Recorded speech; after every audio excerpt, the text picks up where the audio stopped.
Welcome to Bat Signals from the Multiverse. This is a Facebook and YouTube live podcast shining a light across Gotham, Marvel, and the entire multiverse of comics, movies, and beyond. After the live show, you can catch us on Spotify, Apple Podcasts, and anywhere else you get your audio fix. Each week, we fire up the signal and explore the stories that keep us hooked. From Gotham's shadows to the Marvel multiverse, from the Batcave to Krakoa, we spotlight the worlds that have shaped us as fans. Expect comic reviews, movie breakdowns, passionate debates, absurd games, and maybe a few crossovers that no one asked for, but we're going to do it anyway. Whether you're a Bat fan, an X-Men diehard, yippee-ki-yay, motherfucker! Or just here for the popcorn.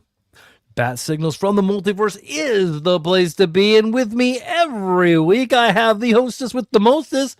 I have the unverified twin of Dwayne The Rock Johnson in the eyebrows. I have the unverified twin of Dave Batista in the head wrinkles. The unverified twin of Carl Weathers in the mustache. The flavor, savor. The unverified twin of Tony Todd in the right earlobe. And the unverified twin of Shamar Moore in the nipples. Yes, sir. Brian, what is up, man? What is going on, ladies and gentlemen, boys and girls? Thank you for joining us for the best part of our week. My name is Brian S. Dennis. With this week, the S stands for what else than Vecna. So we're going to talk, I'm sure, about a little bit of Vecna and all things that might be just a little bit strange. Yeah, I mean, there's some things. Maybe Earth things. Yeah, absolutely.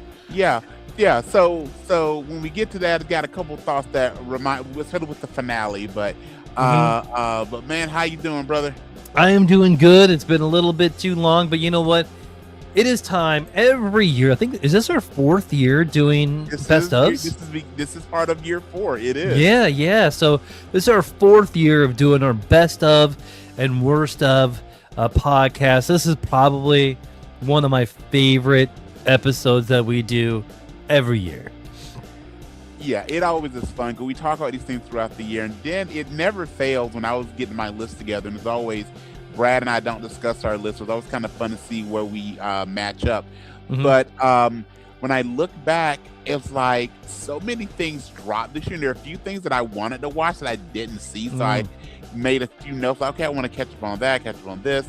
And it was, again, I will say, especially as you can guess, not all of my stuff fits into the nerd realm, but most of it does. But it was good to see a few of those movies that we typically have not been fans as far as the source material, and them having good movies. And I'll probably give you 2 of my top 10 that are going to be out there. And one was actually a movie I watched on a lark that was absolutely fantastic, and you probably already know what my number 1 is going to be. So I am ready to get into this, brother. So where you want to start, man? Do you want to wrestle?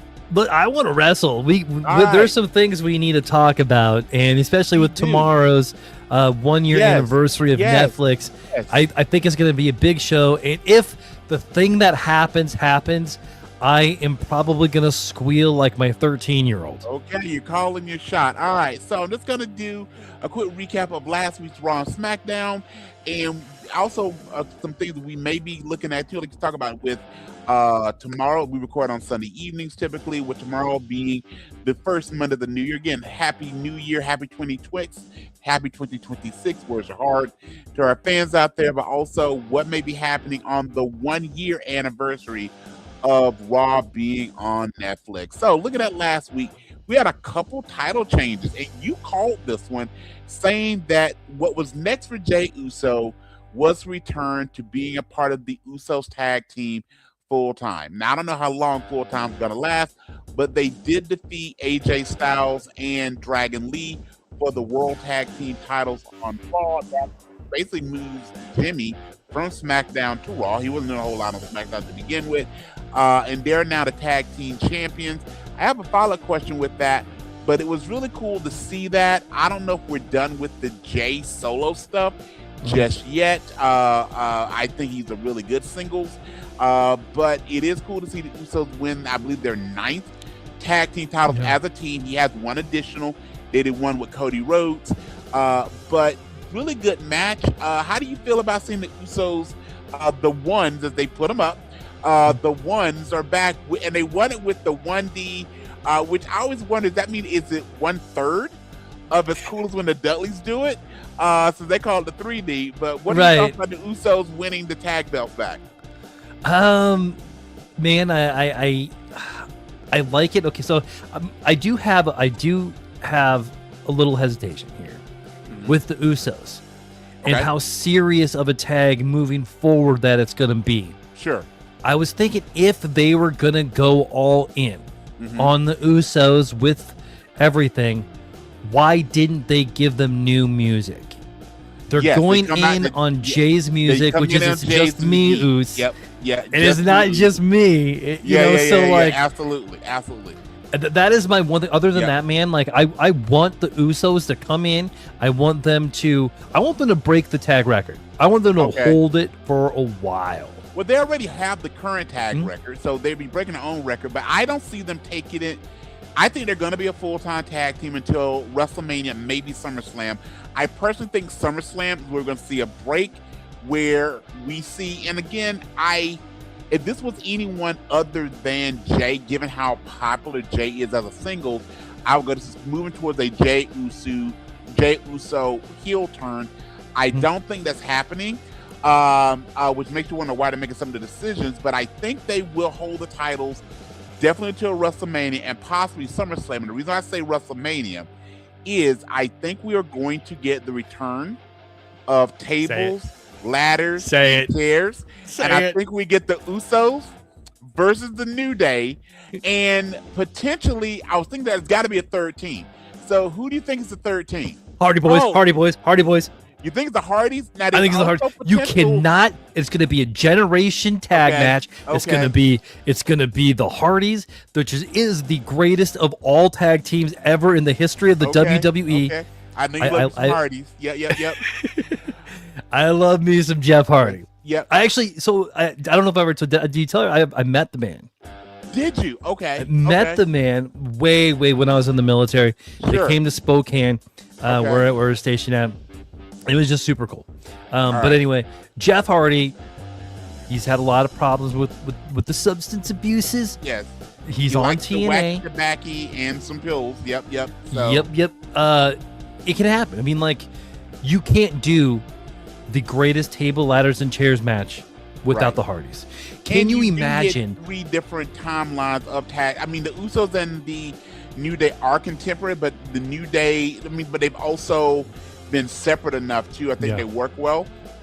I've also was thinking, not to interrupt your point, but you mentioned being generational. If they really want to make maybe it's the best and greatest TLC match, I agree with you. Keep the Hardys. The Hardys are also on the contract with TNA, so that makes perfect sense. They have them work. Again, the Usos already have the belts, but we're talking about brother tag teams. So you've got the legitimate brother tag teams. So you got the Hardys, who are brothers. You got the Usos, who are brothers. They have another couple of brothers who haven't tagged yet, but are a phenomenal tag team.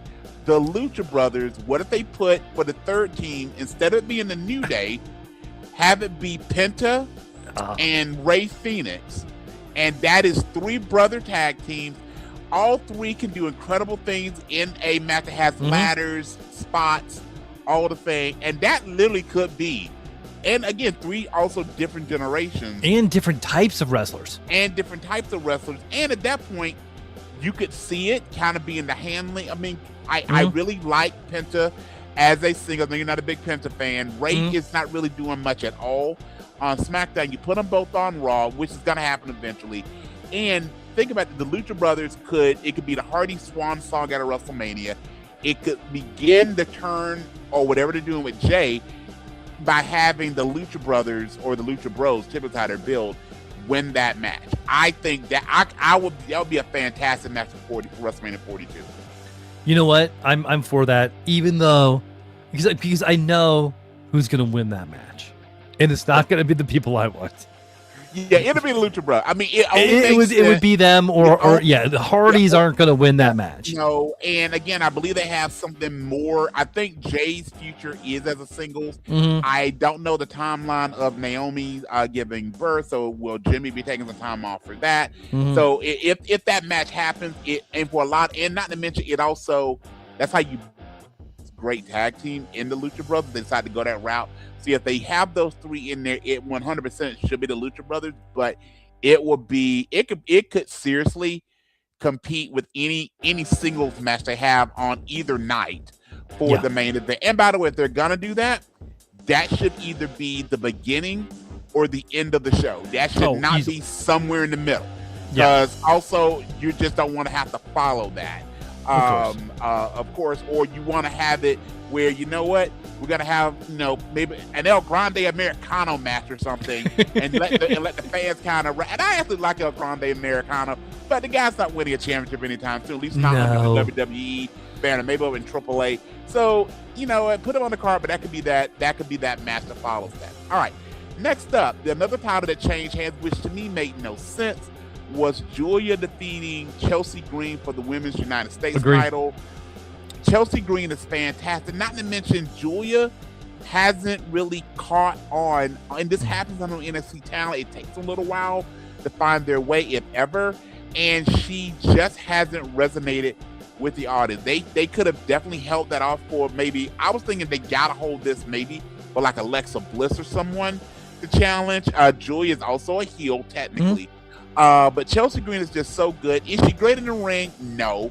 But she's good in the ring, and her personality, her charisma does all those things. Off the charts, man. Yeah. So and I gotta jump in there. Since you're brought up Chelsea Green, that was my next point. I'll let you do it, brother. All right, man. This is something that made me very happy. Woo. Yes. Woo. Matt Cardona. Man, he looks good. Always ready. Always. I love that, man. I want that merch. I want to buy a Matt Cardona always ready shirt, man. We were both big fans of him as Zack Ryder. He did what is really hard to do, which is he got himself over. He did the most viral thing, internet champ. They gave him an all too brief run with the U.S. title, and then he eventually was gone. He did very much what Cody did. He went out on the independent scene, made a name for himself. They brought him back for the Cena tournament. He went out in the first round, and that was the last time we saw him as Zack Ryder. Now he's back as Matt Cardona. He had a cool win over Kit Wilson with the Toxic. We're going to see where that gimmick goes, if anywhere. But very cool. And I love the fact, and I really like Corey Graves. And Corey Graves, after Zack Ryder hit his finisher, which Matt Cardona. When Matt Cardona hit his finisher, which had been called the Rough Rider, back to the Zack Ryder gimmick. Now they're like, should we call it the Car Rider? What do we call it? So it's gonna be very interesting what they call it. But Chelsea Green, if you don't know, is his legitimate wife. And right before she dropped the title to Julia, she also hit a Rough Rider.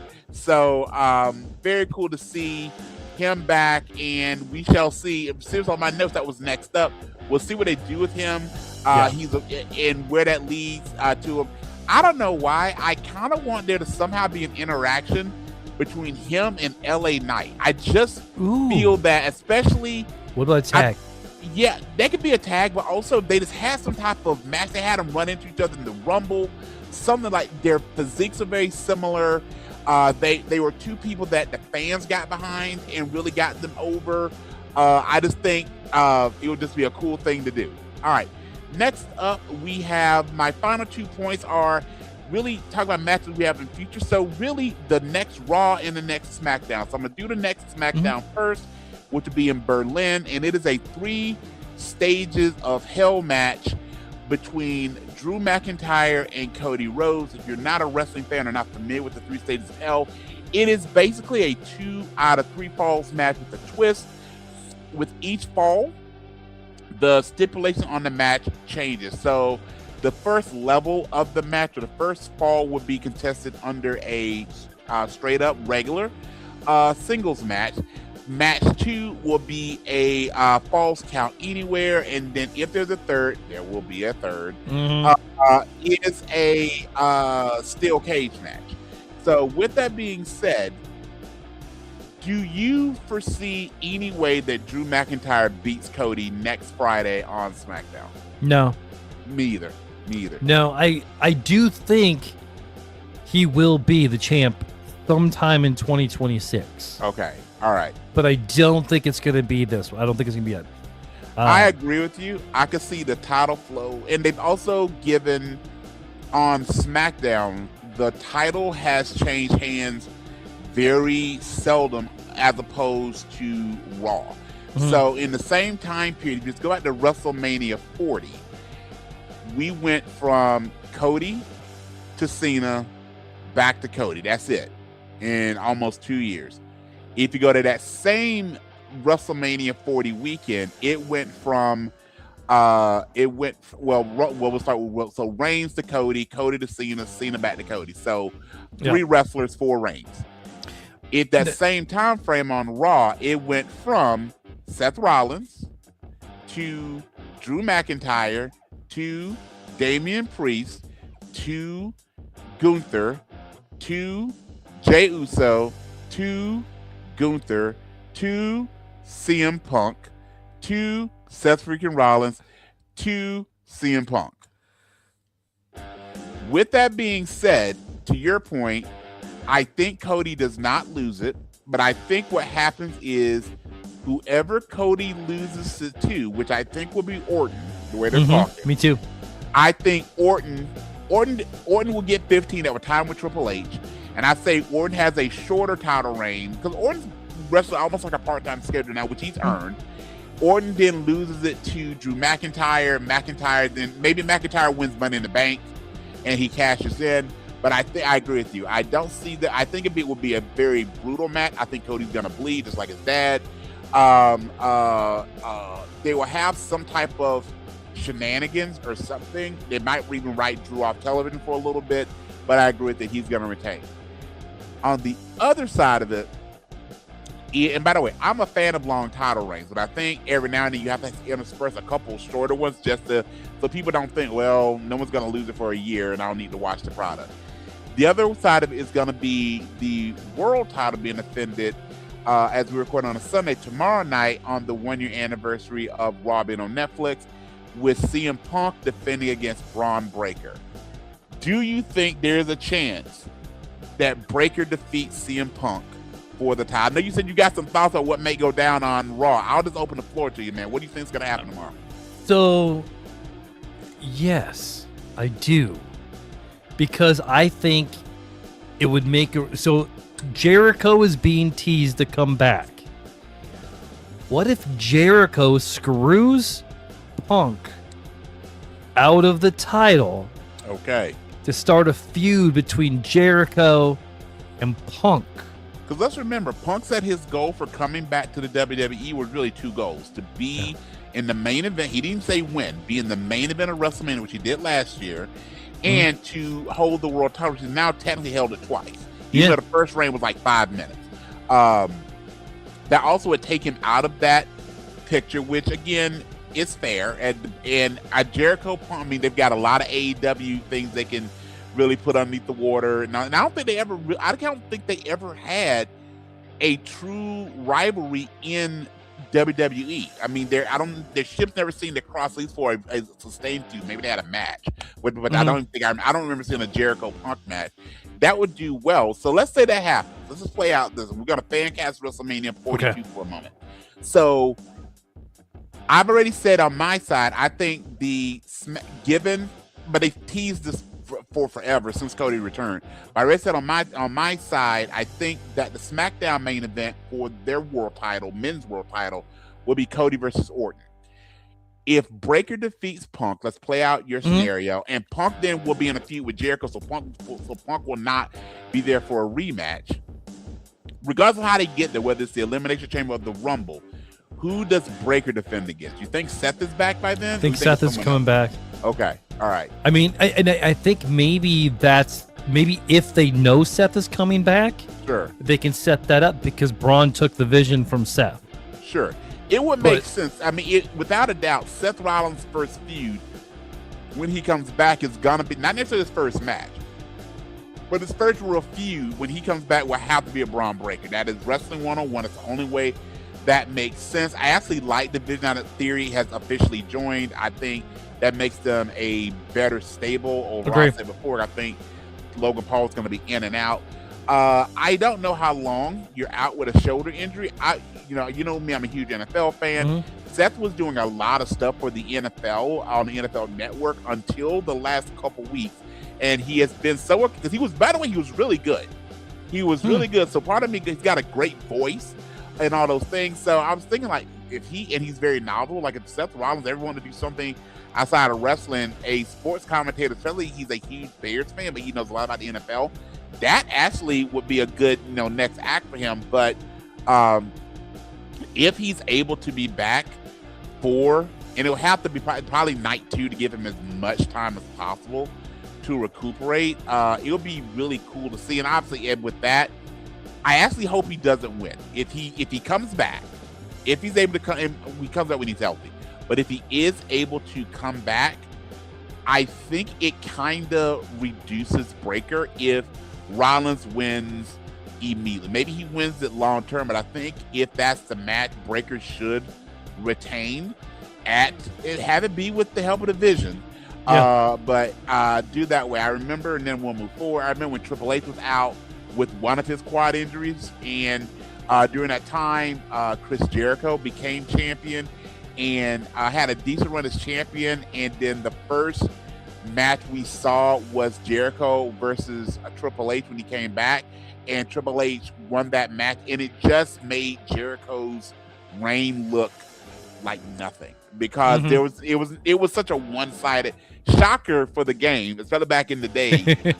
For someone who I like his booking overall better, but when he did not do you a lot of favors for a lot of his feuds. I still got some feelings about his match with Booker T.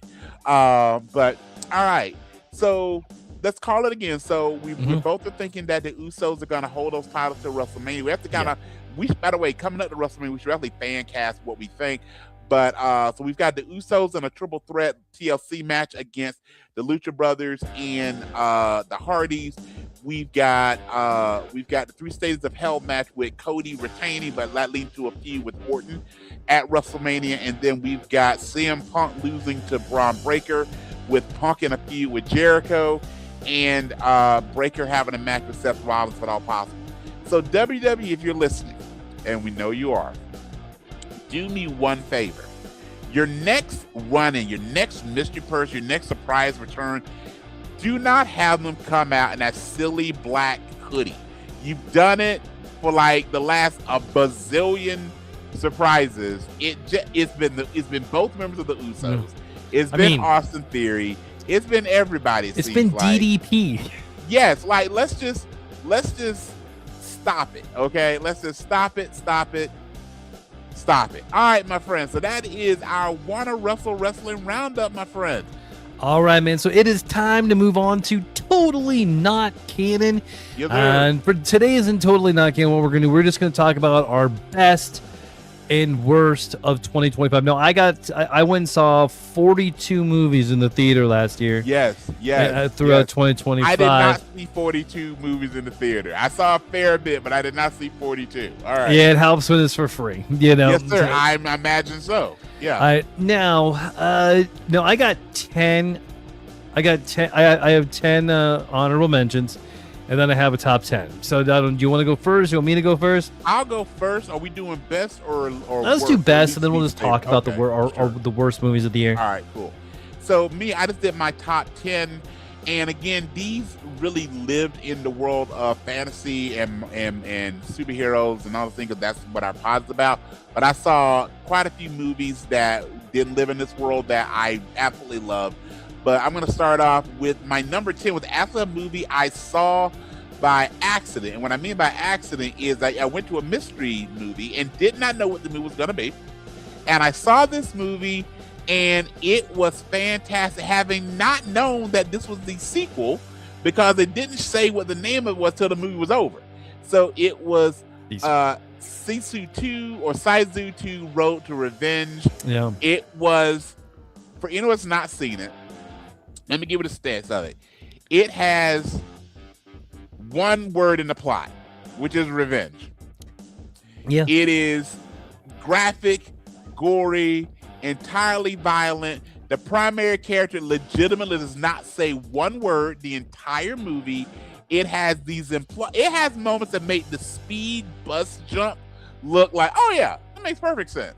And it was, no one should see this for any type of redeeming social value other than he takes it to the Nazis hardcore, and I loved every second of it. I loved absolutely every second of it. If you are an action fan, if you are this is the epitome of a popcorn movie. It is that movie that you leave, you don't think anything more about. In fact, people coming out of theater go like, I mean, that's such a forgettable movie in a good way. Like, you didn't think about the large, yes, there's Nazis and there's some historical pieces, but it didn't even take that level of context. They needed villains, right? So that's really what this was. It's fantastic. It is absolutely fantastic. If you are a fan of even like maybe some of the Tarantino, just violent, but really creative violence type of movie, you should definitely check this out. Next up, we can't talk about our top 10 without talking about at least some good Marvel movies, and I think I've got 3 on my list. So next up at number 9, Captain America: Brave New World. I wanted to like this more than, in fact, all 3 movies on my list from Marvel are frequent rewatches. I would say this is the one I rewatch the least, primarily because I'm a huge Red Hulk fan, and I felt it took them far too long to give us the Red Hulk. I love what they did with the leader. I love Sam Wilson's Captain as the new Captain America. I mean, they did everything, and obviously what they're doing is going to lead into Thunderbolts, and then from there lead into Doomsday. I also thought it's very interesting, not that we should use a person's age to determine they should do a role, but the reason that they recast Thunderbolt was the unfortunate passing away of William Hurt, and they cast him with an actor who is 6 years older. Yes, it's Harrison Ford, but they cast an actor who was in his early 80s versus a gentleman who was in his mid 70s. All right. The Ballerina, just really liked it. Really liked it.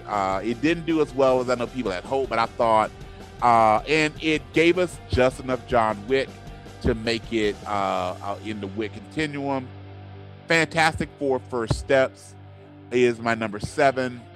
Wonderful movie. We got a good Fantastic Four movie, which anyone who's listened to this podcast over the past 4-ish years, they know that we have been starving for a good Fantastic Four movie, and they did just that. They gave us a good and also an accurate depiction of Galactus, not this weird Unicron looking thing in the sky. And I actually love their take on the Silver Surfer. I love Shia LaBeouf as the Silver Surfer. Yeah, I thought it was good. Fantastic. Pop quiz. What universe does Fantastic Four: First Steps take place in? Oh my gosh, it's an homage to Jack Kirby. It is. Is it 7/28? 8/28. 8/28. Okay. You were close. Yep. August 28th. Yep. There it is. Yep. Next up is the one I rewatched the most, Thunderbolts. I love this. Love this. Florence Pugh, thank you. Love this movie.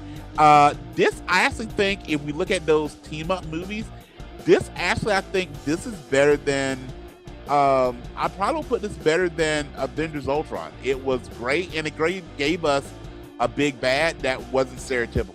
I love that.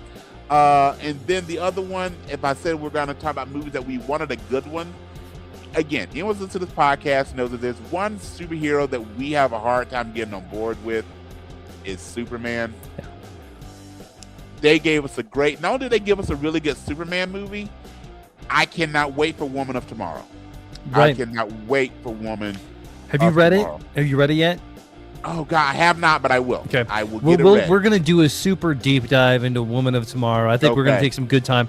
But the movie doesn't come out until May, so we got some time to plan that. All right, but I am so excited for that. I cannot wait to see Lobo. I am just, there's such characters that you as a kid go, I want them in a movie, like a live action movie. And Lobo is, again, anyone knows those spots. We have certain of those ancillary characters we always love. Like if you listen to this podcast for more than a couple of weeks, we're going to talk about Zatanna. We're going to talk about Lobo. We're going to talk about, Mr. Miracle and Big Barda. We're going to talk about those folks. And so very excited for that. And it made everybody want Crypto the Dog. Yeah. And then my top 4, I'll be quick. Predator Badlands, without doubt the best Predator movie I've ever seen. It's not even close. It's not even close. And I love the fact they tied in with Predator, Killer of Killers. The Accountant 2. I actually forgot The Accountant 2 came out this year when I was reviewing when movies dropped. The Accountant 2 was so good. That great brother dynamic. What happens when you take the next to worst Batman and pair him with the best Punisher? You get The Accountant 2. All right. You get The Accountant 2, yeah.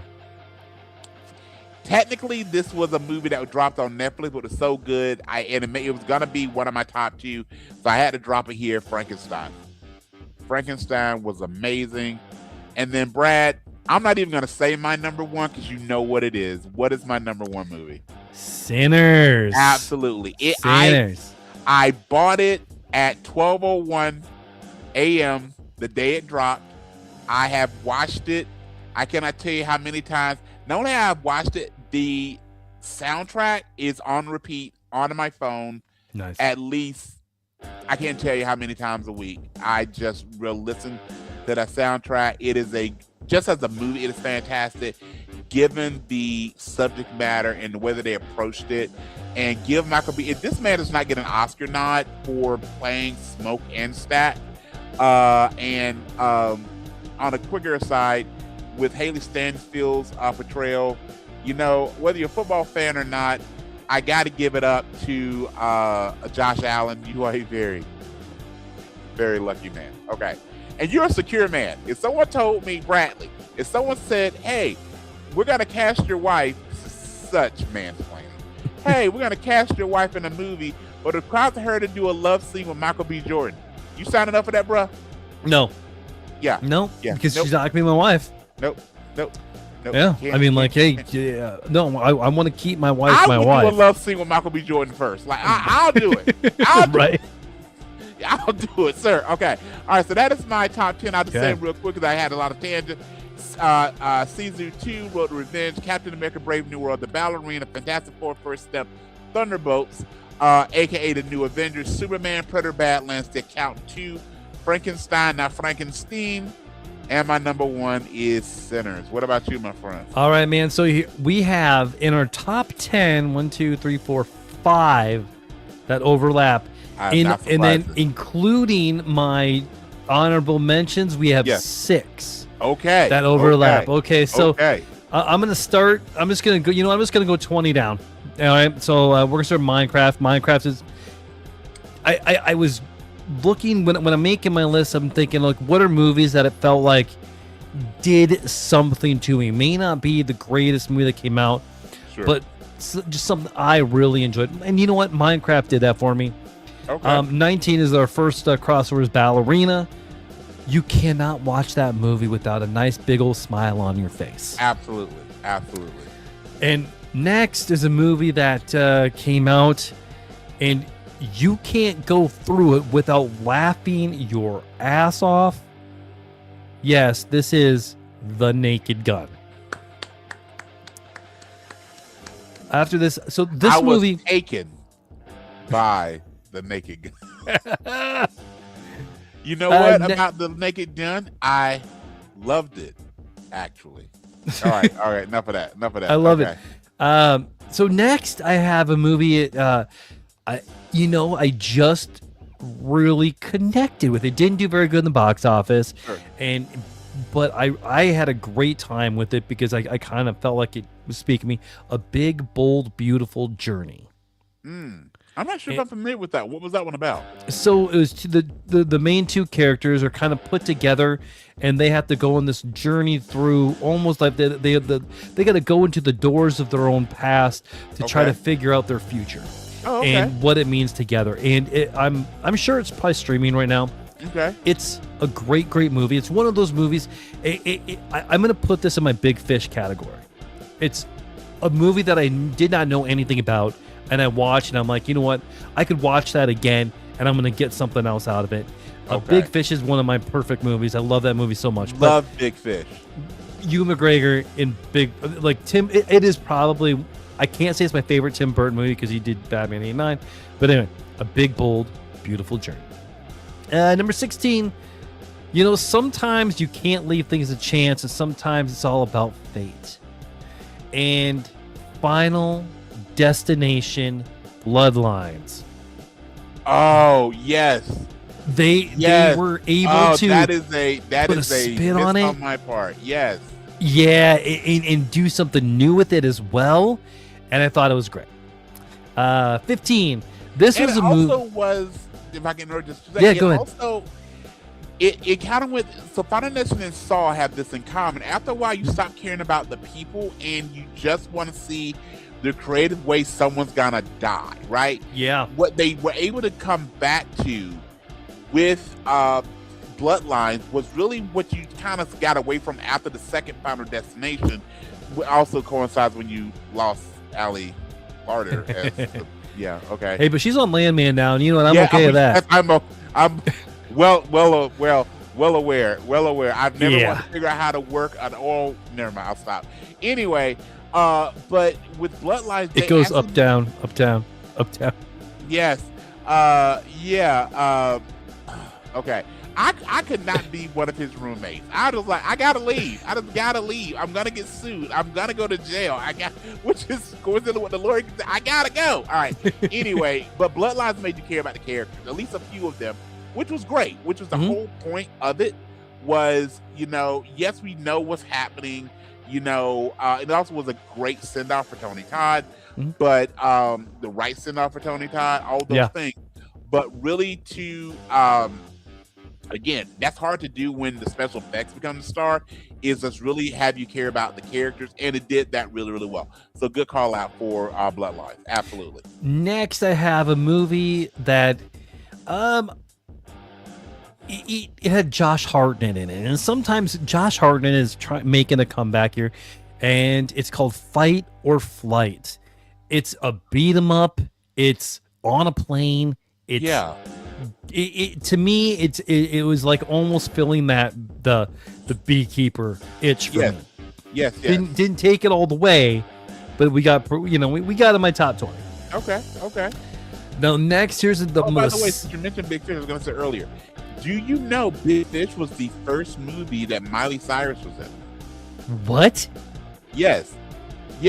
Big Fish was technically the way before Hannah Montana. Yeah. Miley Cyrus is actually in Big Fish. So she obviously plays one of the kids, but she plays Ruthie at a young age. So just if you're looking at that movie, and the only reason I knew that off the top of my head was I was streaming through social media about a week ago, and it was like, hey, little known first roles for characters, and Miley Cyrus being in Big Fish popped up, and I remember just sticking in my head like, that's really interesting. So yes, that was her first role, was in Big Fish, my friend. I love that. All right, number 14 for me. This is the second time that you and I are going to cross paths here.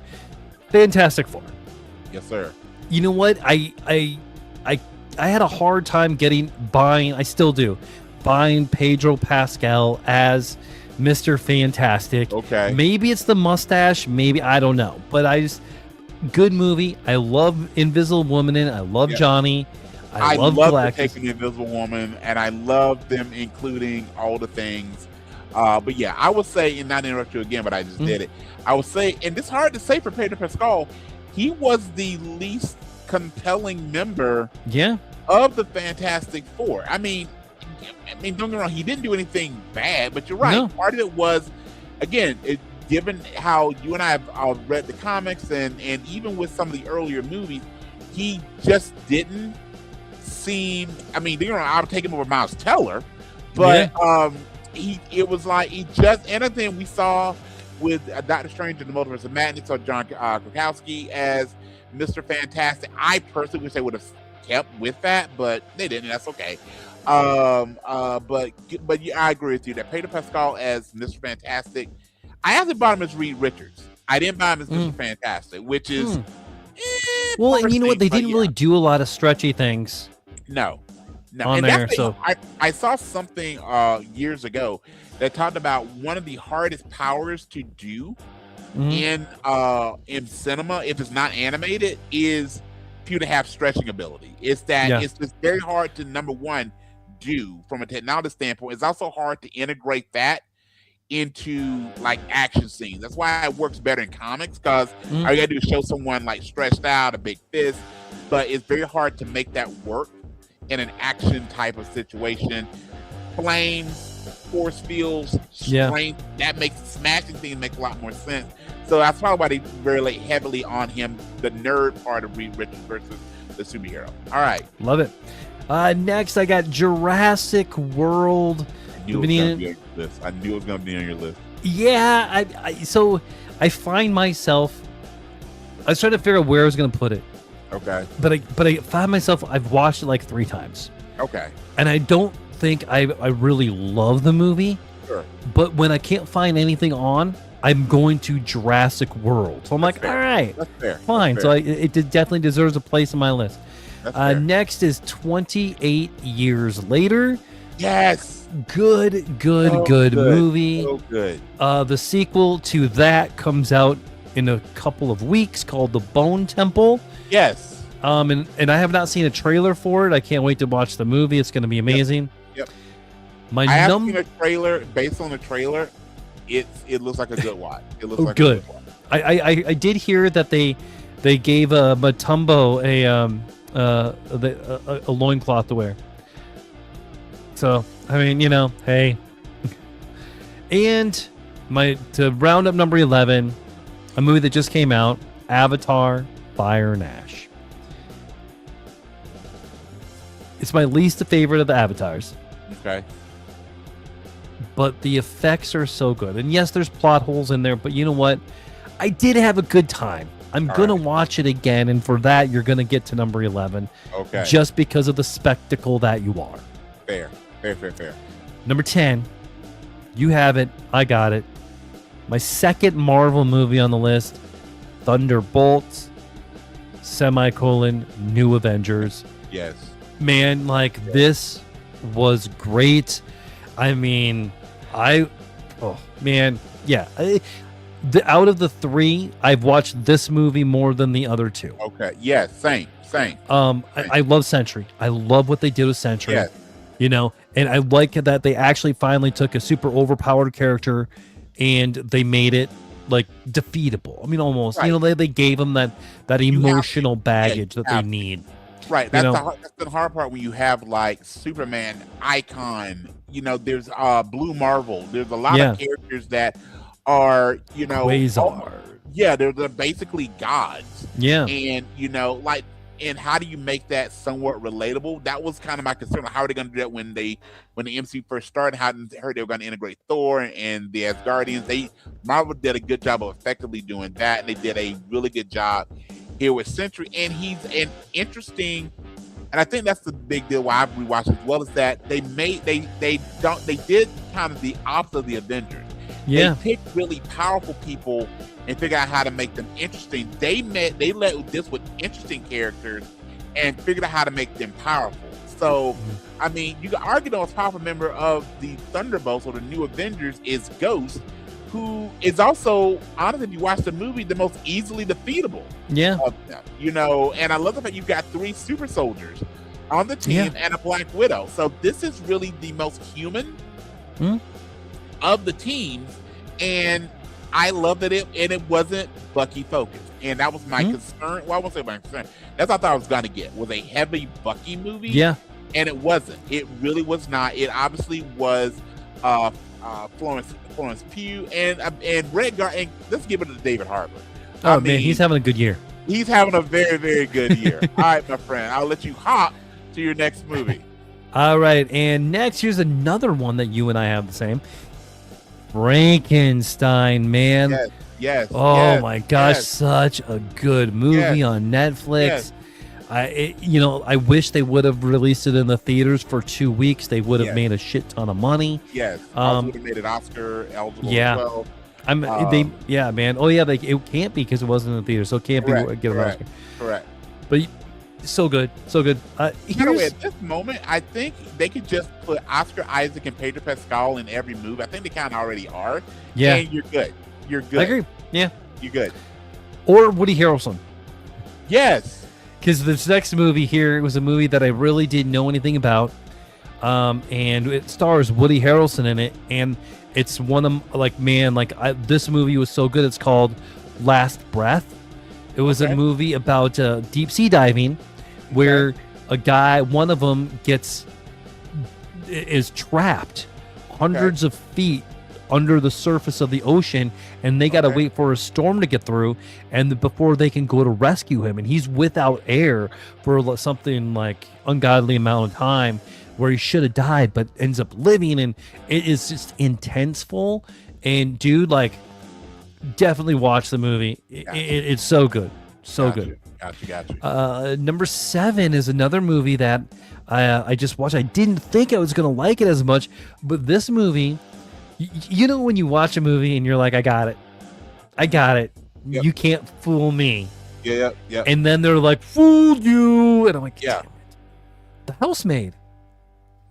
The Housemaid, you had a scene there that I don't know if you've heard, but it was pretty good as well. If you're into that type of thing, I can probably figure where this is going. The minute that I saw Amanda Seyfried cast, I'm like, all right, we know where this is going.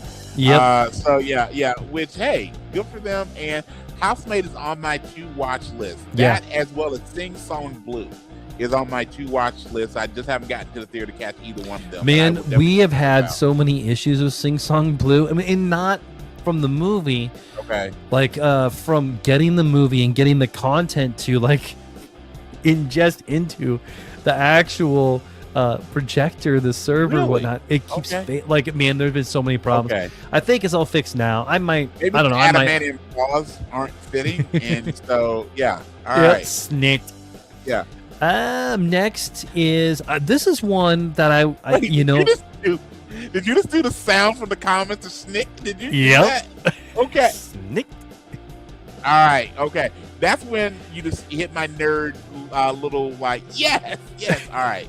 Okay. This one I was surprised didn't make your list, man. Weapons. Weapons was close. If I'd have done an honor mention, it probably would number 11. It probably was number 11. Nothing much to say more about that. It was just a great movie that I didn't think was going to be great. And then here, my number 5. Okay, so my 2, 3, 4, and 5 could be in any of these orders. Okay. But number 5, what I ended up going with was a movie that. Okay, so I'm not really into a lot of racing. It's not really my thing. Okay. But F1 was such a good movie. My kids saw it 4 times in the theater. I saw it 3 times in the theater. All right. It was just amazing. It was just a good movie. And I hope it gets a lot of awards. Yep. All right. Now, the next 3. Did we talk about F1? Because I heard that's the first rule. We don't talk about F1. Yeah, that's right. My 4, 3, and 2, Brian, we all have the same. We are definitely, we are overlooking. Number 4, Superman. Superman has plot holes. Many. If Lex really wanted to kill Superman, he should have did it in the first 5 minutes of the movie when he had him on the ropes.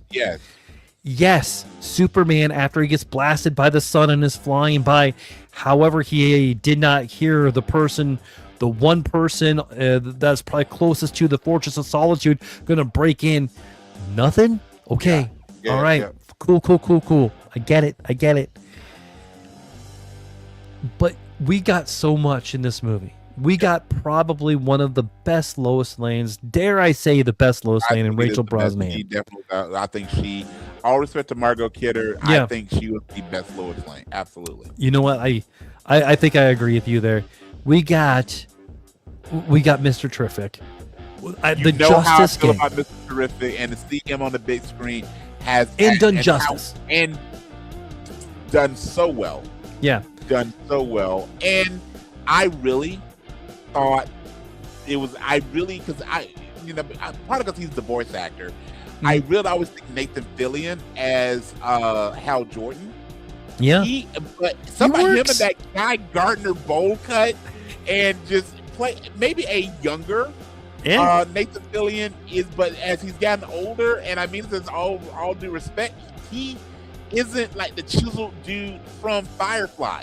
He's a guy, right? He's got a dad bod, and I loved him as Guy Gardner. It was fantastic. Probably my, after Mr. Terrific, probably my favorite character in the movie. Probably my favorite character. Yep. Okay, fair enough. Yeah. I mean, man, we guys got so much, but Lex Luthor, this is the best Lex has been probably since Gene Wilder. Yeah. You know, I mean, but yeah, there's just so much good in it, and man, and not nearly as creepy as Kevin Spacey. So good job on that. You know what? It was almost like this Lex was a beast. Yeah, I think you're right, man. I can't You know, stop. this Superman movie, it just made you feel good. Yes. Right, and we got Crypto. I love the teaser with Millie Alcock as Supergirl. I promise you, we are going to do a big deep dive into Woman tomorrow. Yes. Enough said about Superman. We talked about it enough. All right, next is a movie I knew was going to be good, but I didn't know how good I was or how much I was going to like it. Predator: Badlands. So good. This movie was so good. Yeah, and I mean, like, deep. And yes, it had all. I mean, it is a movie. I was telling people after I actually saw it at your theater, and I was coming out, people were like, "What is it?" I'm like, "It is a really good family movie," and people were like, "What?" Like, it's a family film. Yeah. Okay, now it's on an alien planet, and people get chewed up, but it's a family movie. Kind of like a lot of Thanksgiving. Like, it's a family movie. It really is. Yeah. Now my number 2, your number 1. Okay. Sinners. Man, we talked about it. Sinners was so good.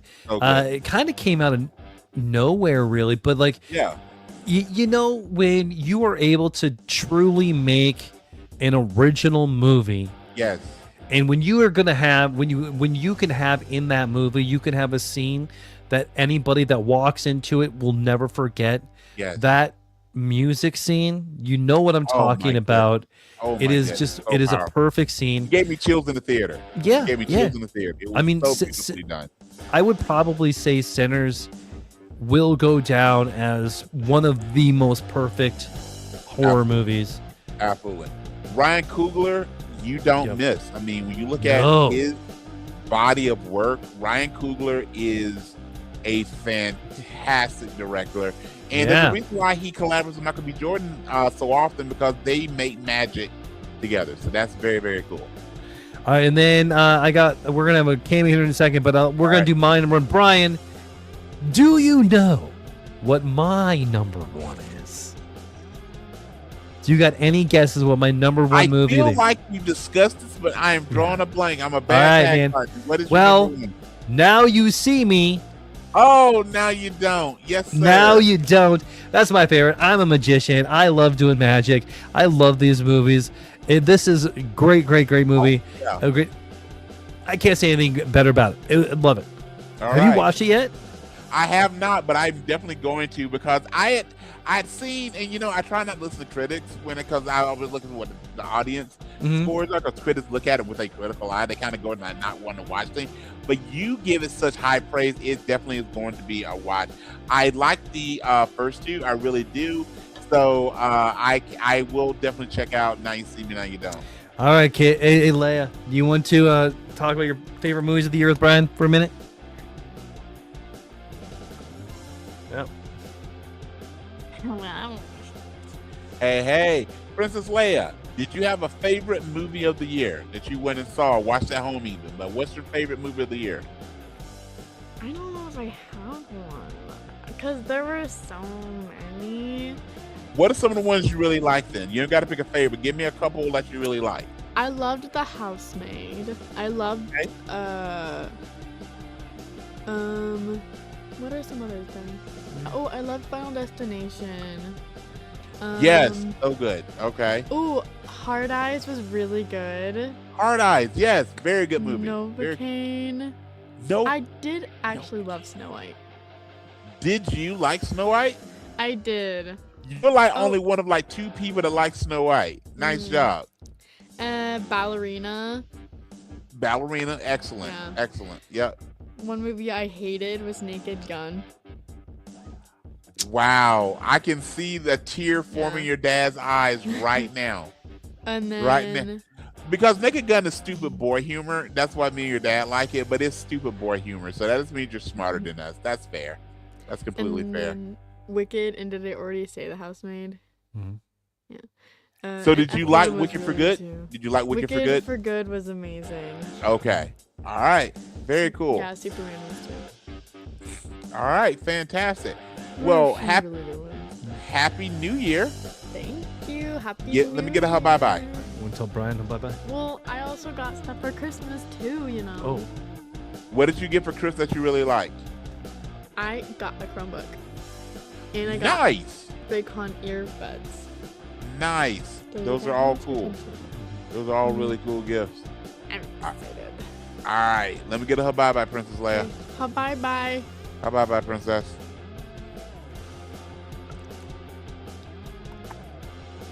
Very cool, very cool. How much did you die hearing her say she did not like Naked Gun? Oh, dude. So she went to it with me. Okay. And with like when the beginning of the movie, it's fine, honey. In the beginning of the movie, like I knew she wasn't going to be into it when the villain literally steals the plot device. Yeah. And I am just dying. And I look over at her and she's like, "What is so funny?" Does she And I'm like like- Spaceballs? I don't think she's actually been able to sit down and okay, watch okay. Baseballs. Okay. And I know that's some ludicrous speed. Love it. Yeah. Yes. Yeah. Well, again, if you normally I said it because there's some similar sensibilities with Naked Gun and anything that Mel Brooks does of the, you know, it's gonna be so stupid, but we're also gonna be smart for the point out something so stupid. But okay, and I also told her, and this I think is true, especially with the Naked Gun movies. I'm going back to Leslie Nielsen. It's stupid guy humor is stuff that honestly the immature that's always living in the back of our brains finds funny. But hey, it's okay. It's all right. Okay. Exactly. All right, we try and be a little enlightened. 20. Well, no, that's lying. It's not that. It's not even that much. We try and give them about 5 hours of having somewhat of a good head on our shoulders. The rest of the other 21 hours, we think fart jokes are funny. All right. Pretty much, yeah. Yep. All right, man. What about some of the worst? What movies did you not dig this year? Well, I have 10. I'm going to just give you a couple that I really just couldn't get. And I'm going to start off with actually one of the ones that your daughter mentioned she really liked. And I wanted to clarify because I went and saw this coming out of theater. I liked it. And the more I ruminated on it, I actually did not like it, which is Wicked for Good. I thought Wicked was excellent. And I rewatched Wicked, I can't tell how many times. Its soundtrack also lives rent-free in my head all the time. Wicked for Good, and I can't believe I'm about to say this, it was too darn short. They rushed through it. We did not get the payoff. Well, yeah, we got the payoffs of what things happened in the movie, but we did not get the ability to watch the characters develop, especially what happened with the development of the Tin Man and the Scarecrow. And the Caroline was just thrown in there. I did like how they treated Dorothy, like we didn't get to see Dorothy, which I liked that piece of it. But there was so much that I felt like they just didn't give us. It should have been 3 hours. The first part was 3 hours. This one also should have been 3 hours. I think it clocked in at just a hair over 2, which that they needed that time. They needed that time. Another one that I really just couldn't wrap my head around. I'm just going to give you my last 2 more, which are number 2 and number 1. One is The Playdate. It's an Amazon movie. It is Kevin James and your boy from Reacher. Mm-hmm. It's horrible. And the reason that this is horrible, my number one is horrible for a totally different reason. Here's why this is horrible.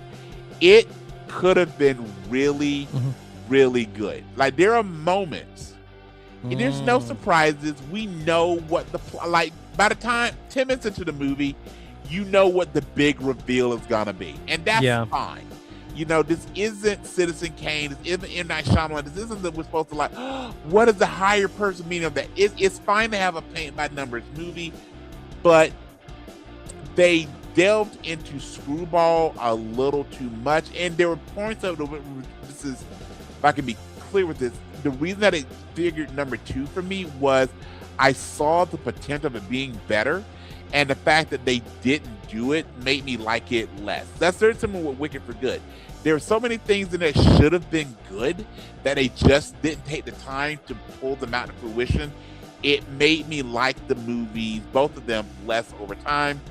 And then my number one least liked worst movie is probably going to be everybody's worst movie. And I'm saying this while looking around because I'm sorry, this movie did not have a good day. War of the Worlds featuring, I'm not even going to call him Ice Cube, featuring O'Shea Jackson. This was bad. I forgot I watched that movie. That's I was able to delete it from my memory banks. It's bad. I actually, because I saw Cube and I thought, okay, this has got a shot. And within the first few minutes, they took what had a possibility of being kind of intriguing plot, and once I realized this is what this is gonna be for 2 hours. This was a student film. I don't know how much money they put into the actual production of this movie, but this was cheaply done. Like, the premise, Drew, got cold after 10 minutes. After 10 minutes, it stopped being cute, novel, interesting, and just go, I was rooting for the aliens. Man. I was so glad that I was like, please don't let Will Smith save us from this. Like, we get what we deserve here. So that is my worst. So what about you, sir? What are some of your least favorite words? Man, so well, I got a couple. The Strangers Chapter 2, you know, when you have an idea where you're like, hey, you know what, we're gonna make one really like 9-hour movie, but we're gonna break it into like 3 chapters, and we're gonna release them like one, and then we're gonna wait 2 years and release the middle of this giant movie, and then we're gonna, like 7 months later, we're gonna release the last part of it. You know, just make it a TV series. Yes. Chapter C, the Strangers Chapter 2 is horrible because it's just the middle of a movie. Right. So yeah, man, like the chapter part, the Strangers Chapter 3 comes out here, I think in February or March. Right. Yes, I'm gonna watch it because I want to see how this train wreck ends. Yep. And so more to come on that. Next, The Amateur. The Amateur, man, like it I feel like the trailers told me it was one thing. Yes. And it wasn't that thing that I wanted. And it had so much that I didn't even know I wanted. In the cast. Yeah. So much talent in the cast. Yeah. Yeah. I actually saw The Amateur twice because the first time, same thing. Like I went in like this is a can't miss, right? Yeah. And I didn't like it. I'm like, okay, maybe I watched it not at a, because I streamed it. I'm like, okay, maybe I didn't watch it like at the right time. Maybe I just wasn't into the movie, blah, blah, blah, blah, blah. So I watched it like 2 weeks later and I liked it less. And I go, no, it ain't the movie. I mean, it ain't me. It's the movie. It's the movie. And then when you take like an author like George R.R. Martin, right? And you make a movie out of one of his short stories, The Lost Lands, and you get Mila Jovanovic, directed by her husband, Len, whatever his name is. And you have Dave Bautista in here. Yes. And God, it was awful. I mean, but it was like one of those like awfully good movies. Like, okay, I'd watch that. I'd watch it again because it was so bad. You know, Sure. it was like it felt like I was watching an episode of Hercules. You know, kind of. Yeah. But then the movie. When you do a Kevin Sorbo drop, that's not good for you. Yeah. Thanks. Yeah. There was a movie that I could not freaking stand this year, and I'm pretty sure it's gonna get Oscar noms. Okay. Man, one battle after another, dude. Yeah. It's one of these will movies. Get Oscar nods. Leo was so flipping annoying in it. Yeah. I mean, Sean Penn. I thought Sean Penn did a really great job. I think Sean Penn could get an Oscar nod. Leo probably will too. Obviously, Leonardo DiCaprio. He tends to be because he doesn't need to do anything to get a nod. No, he needs to show up. He just seriously need to show up. Like if they make the Adventures of Hercules the movie and he comes in as Hercules, he's gonna get an Oscar nod, right? 100%. I'm for this now. This is my dream fan casting now. But with that, I agree with you. And it was one of the movies that I really wanted to like. I almost again based on like what everybody was talking about, like I felt like I was supposed to like. If I like movies and I like movies, then I go like, then I'm like, am I not smart enough to enjoy this? Like, what is it? And it just didn't hit. It just didn't hit. So so those are my worst of 2025. And just I got a list of the movies that I watched, so I'm just gonna throw out a couple more out there. Okay. Movies that were either good. I'm just gonna say a movie. What do you think? Good or bad? Mickey 17. I'm gonna go bad. Okay. Snow White. Bad. I know Leia loved it. Bad. I know, man. I don't like it. A Working Man. Working Man was bad, especially having seen The Beekeeper. Had The Beekeeper not come out, probably would have liked The Working Man better, but it was too soon, too similar, and it was not done well. Until Dawn. Didn't see. Okay. All right. I like it. All right, man. Let's go ahead and move on. I think it's time to get some games going. All right, my brother. So, you mind if I kick off mine first? Yeah, absolutely. Okay. So with it being the year end, I want to look back, and I have a couple things in my rated nerd. I really enjoyed these, just kind of stumping, because you work at the movies. You and I watch a lot of movies. Let's just test this. So I've kind of got a few different questions just to see if you can figure out the answers to these. So they all have to do with how movies ranked or movie stars ranked with 2025. So up first is the most profitable movies of 2025 based on their domestic box office. All right? Domestic box office. So we look at global, there are a few movies which will come in a little bit later that you get like why we weren't there. So, but I have them broken up by rating. So I'm just curious if you can guess what was the most domestically profitable movie based on the rating. So we'll just go and we'll just escalate up. So for the kiddies, what do you think was the most profitable G-rated movie for 2025? G rating? Yes. G-rated. This was a thin movie. This was a thin year for G-rated movies. Yeah, because I can only think of two. Yep. I could think of SpongeBob, but I don't even think that might not even be G. I don't think SpongeBob was G. The show is not G, so I don't think the movie true. would be. I mean, you're shitting bricks right there, but yes, sir. I'm gonna go with Gabby's Playhouse. Correct. Technically, it was Gabby's Dollhouse, but I would give it to you. Same. Yes, okay, thank you. Yes, sir. Okay. So, by the way, the only two even sort of big name G-rated movies from 2025 were Gabby's Dollhouse and Elio, and Elio did not do well at all. Okay. PG. Now, this is where you had the most movies fell within this. So, this will be interesting if you can figure out what was the highest rated PG movie. I'm going to say Zootopia 2. Zootopia 2 actually was second. Oh. You mentioned it. It made your list. I'll give you a hint. It made your list. Okay. Oh, is it Minecraft? No. Yes, Minecraft? Yes, it was. That's Minecraft. PG? Okay, good. Yes. So PG-13 also made your list. PG-13. PG-13. I'm gonna say Superman. Correct, sir. And rated R. Oh, Sinners. Yes, sir. Yes, sir. So to give you just the difference between how things do domestic versus global, I have two numbers for you. So Gabby's Dollhouse was the most profitable G-rated movie, was the 56th most profitable movie in the U.S. domestic. So while it was number one among G-rated movies, it was 56th overall. It was 57th globally. Minecraft, which was the number one movie profit-wise for this year domestically, it was number 4 globally. Superman was number 3 domestically. It was number 10 globally. And Sinners was number 8 domestically. It was number 19 globally.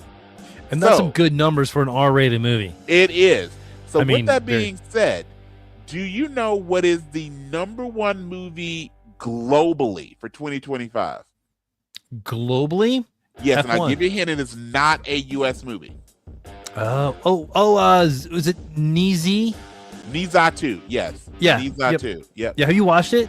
I haven't. It's streaming on Max. I'm definitely going to watch it. I keep on telling myself I'm going to, but I haven't yet. I've heard nothing but fantastic things about it. So, yeah. So then you did well there. So then you actually got all 4. So then here we go. This was interesting to me, so I hope you find it interesting.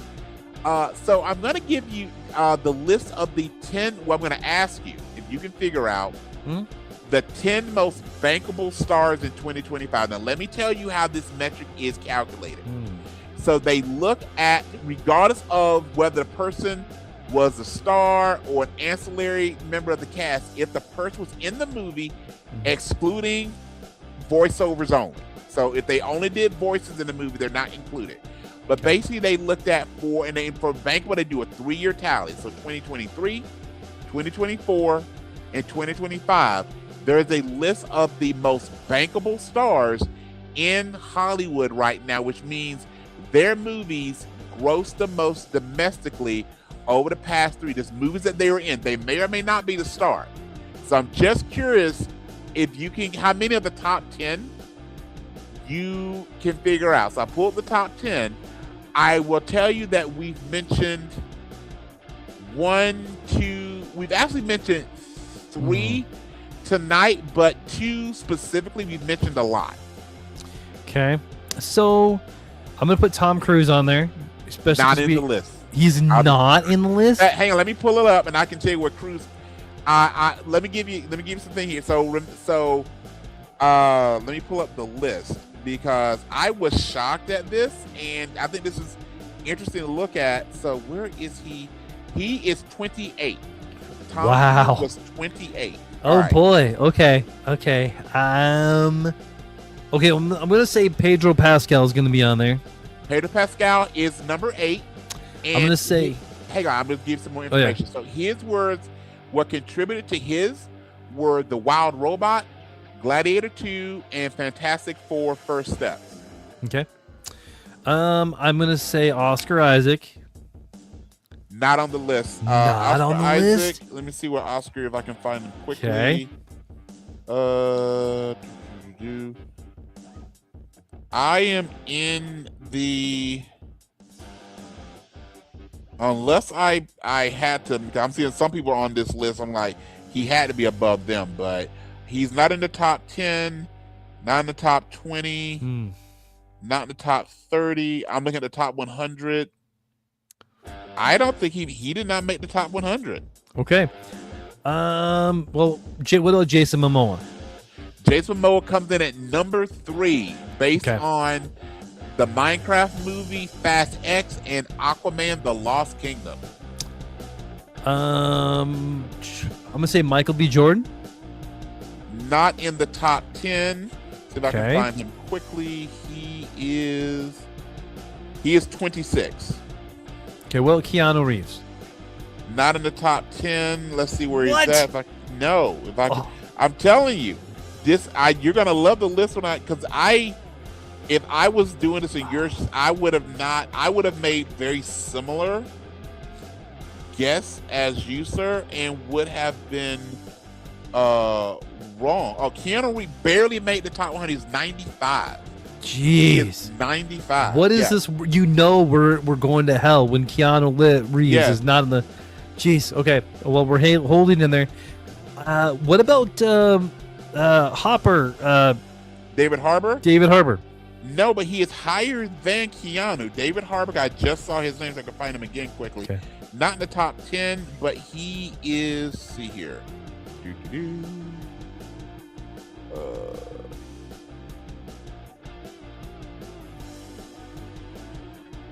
He is 63rd. Okay. Little Scarlet Joe. No, not in the top What? 10.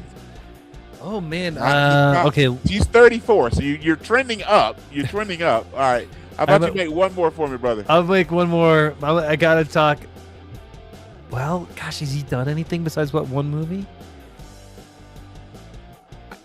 There's one person on the list that literally is there because they happen to be in the right movie. So Yeah. I'm saying make your guess, but one movie can make a hell of a difference. I'm gonna say Brad Pitt. Not in the top 10, but I feel like he was up there because of F1. Let me see though. Brad Pitt.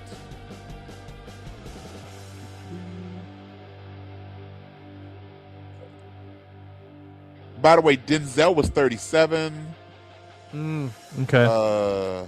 Yeah, I guess he was in Gladiator too. Yeah. That's right. Halle Berry was 40. Just look at household name. John Cena was 51. Leonardo came in at 57. Yeah. Tom Hanks was 62.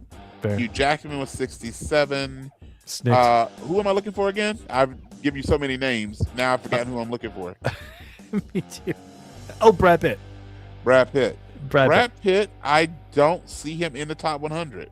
I don't think he made the top 100. All right, So- give me the top 10.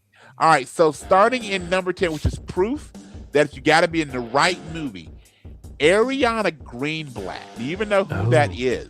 Yeah, she was the voice of Moana, but she was also in she was Hawk Girl in Superman, right? And she was Sasha in the Barbie movie. The Barbie movie globally was over $600 million. So I didn't the go to Barbie General Ortega movie here, that put her in the top 10. Number 9, you have Sydney Sweeney, who was there primarily due to Anyone But You, Madam Web, that horrible movie. But The Housemaid put her at number 9.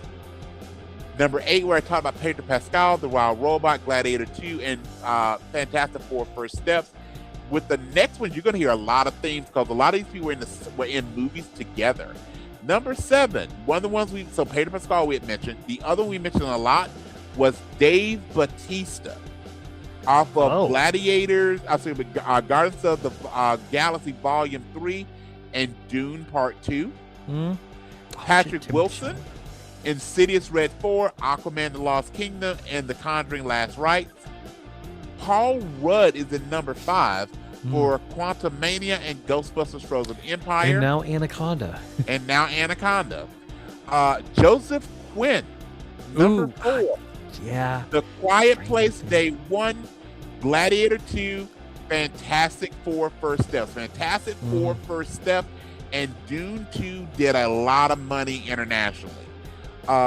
Jason Momoa, Minecraft movie, Fast X, Aquaman: The Lost Kingdom. The other Jason Statham, Fast X, Meg 2, Beekeeper and the Working Man, and number 1 was Timothy Chalamet.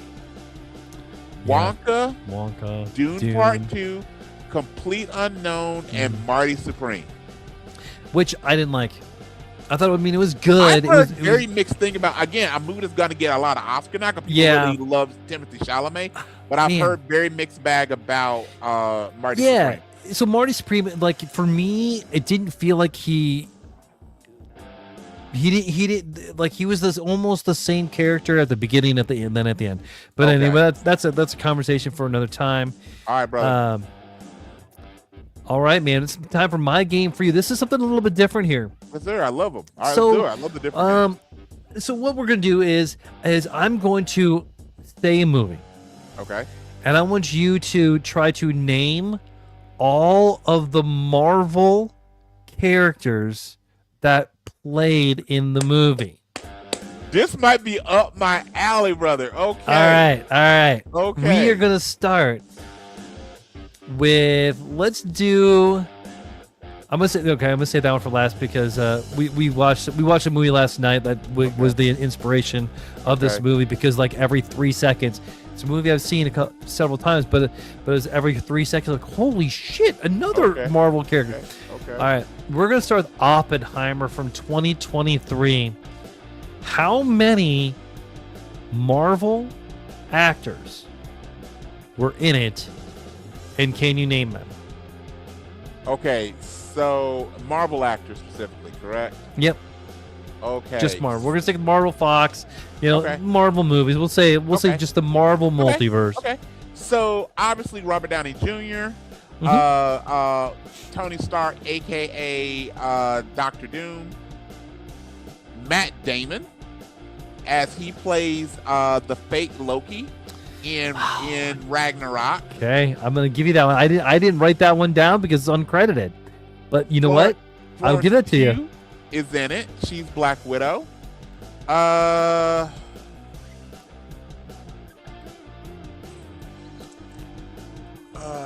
haven't seen. I'm her in a minute. I'm trying to think. You're missing one. Am I really? Mm-hmm. Because I thought the one I was probably missing would be Damon. Okay.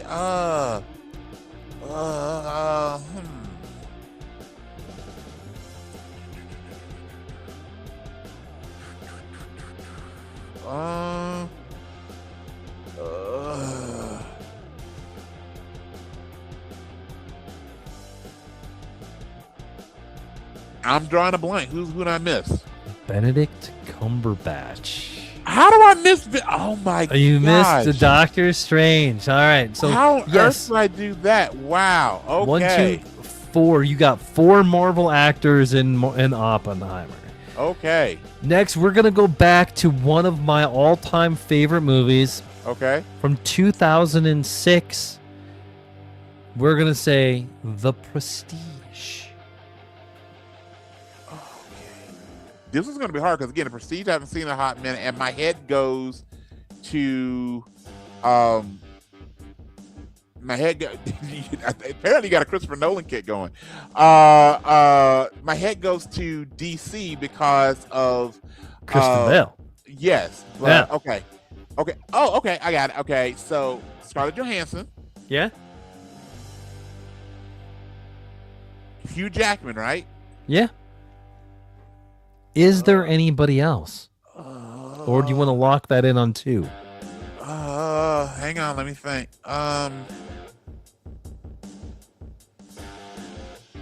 Okay, Christian Bale's not. Oh, Christian Bale is in Marvel. He is not Ragnarok, Love and Thunder. Gore, yes. Yeah.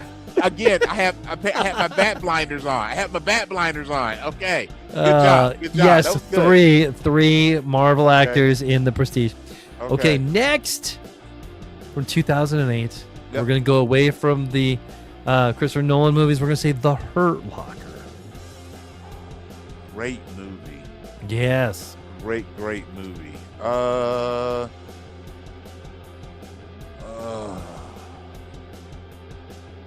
All right, you're making me work a little bit here. So with The Hurt Locker, okay, Jeremy Renner, Hawkeye. Hmm?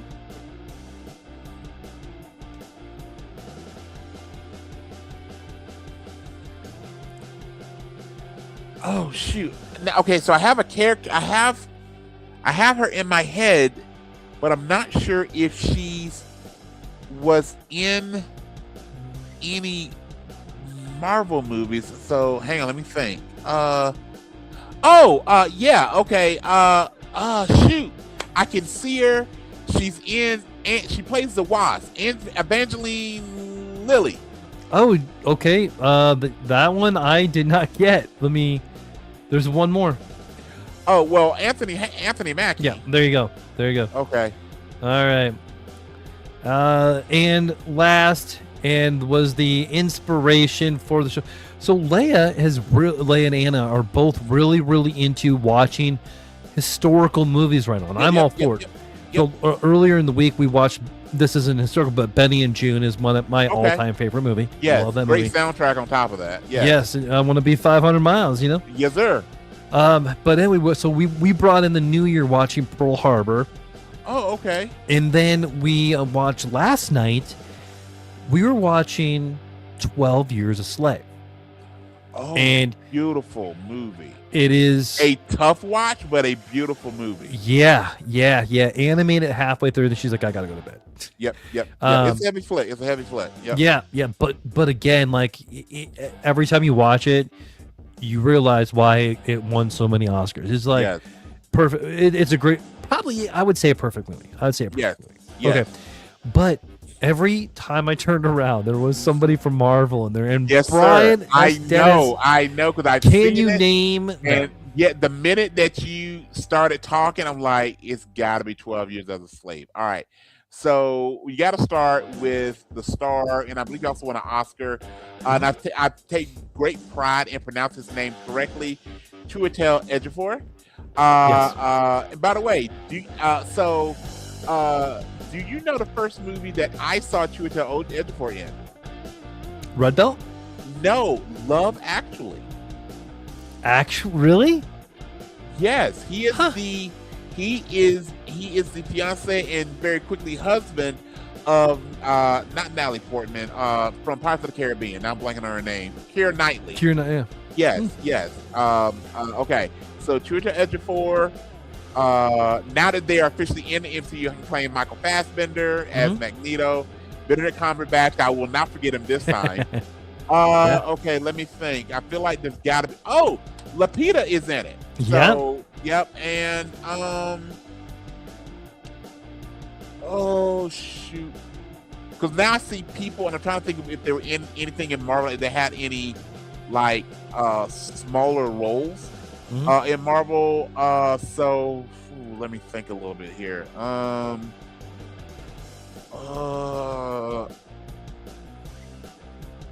Okay, are we doing voice actors or only live action? As long as there were one of the more mainer stars, sure. Okay. Well, I don't know if this person. So if you tell this person, so if you say this person's name later, I'm gonna say I knew who it was. See, hang on, let me think. Brad Pitt, to my knowledge, not anything. MCU. Oh, Alfred Woodard. Yes. Is in it. Yes. That's there is 5. And the other one I was thinking about, just because I just watched it the other day, which is Spider-Man Across the Spider-Verse, and I was watching through who plays all the different Spider people, and Taron Killian plays Web Slinger. So okay. But again, that's the one, and I almost forgot Alfred Woodard. So that was fun. That was really fun. Awesome. Yeah, man. That, you know what? You got an honest ad for us. I do. So my honest ad, because this is our first show of 2026, I wanted to do my honest ad on New Year's resolutions, my friend. So here's my honest ad for the New Year's resolution. A new year has dawned, and we begin anew with just one question: what the to do? Do we promise to be good, exercise, and eat right, or do we make promises that won't see February's light? Do we start small and change a little each day? If you make these goals small enough, perhaps they'll make it to May. When summer calls and the days get hot, we get lax and say, oops, I forgot. Yeah. Now the weather begins to cool and we break out our hoodies. If any vows are left, we start to say goodbye, say yes to the goodies. We're now the holidays, and those big dreams have been left in the rear. But that's okay, because there's always next year. I love it. All right, Brian, Better Than Us Human of the Week. Bro, This is going to be my tradition of our first show of every year, which is you are my Better Than Us Human of the Week. This was meant to be a one-off, just kind of spitballing podcast, and we told the story on the show multiple times. I actually called you, like, I think the day or two before, and we're just going to talk about Batman, which I should have been absolutely fine talking about Batman. You go, we're talking maybe in a half hour, just talk about Batman, it'll be fine. And we talked for, and I think it's still maybe our highest rated, and we've got some different versions of the pod. We want to talk over an hour and a half just about spitballing Batman. And from that, we birthed the original pod again. We've done different versions of this, and we have now moved into our 4th year of doing this, and this continues to be fun. So thank you, my podcast partner, my tag team partner, and we will continue to do this, my brother. So you are my Better Than Us Human of the Week. Well, Brian, sir, you are my Better Than Us Human of the Week as well. We are the podcast champion, tag team champions of the world. And we will not be in the TLC match at WrestleMania 42 because I ain't climbed my ass up a ladder. All right. Correct. But you know what? I want to see a swanton just once. Just once. Yes. All right. Well, Brian, we have maxed out the awesomeness. Let's go ahead and close it up like we do every week. Well, thank you again, boys and girls, ladies and gentlemen, for joining us for the best part of our week. And as you start off into your week, here's a few words of wisdom from your Uncle B, which is, remember, never give up, never say die. Never give up, no surrender, and Goonies, never say die. All right. We'll never trust a plan that requires everyone to roll a natural 20. Just because you can reboot it doesn't mean you should. And sometimes the villain is right. He's just being a jerk about it. All right. Bye-bye. See you next time. Bye-bye. Later, folks.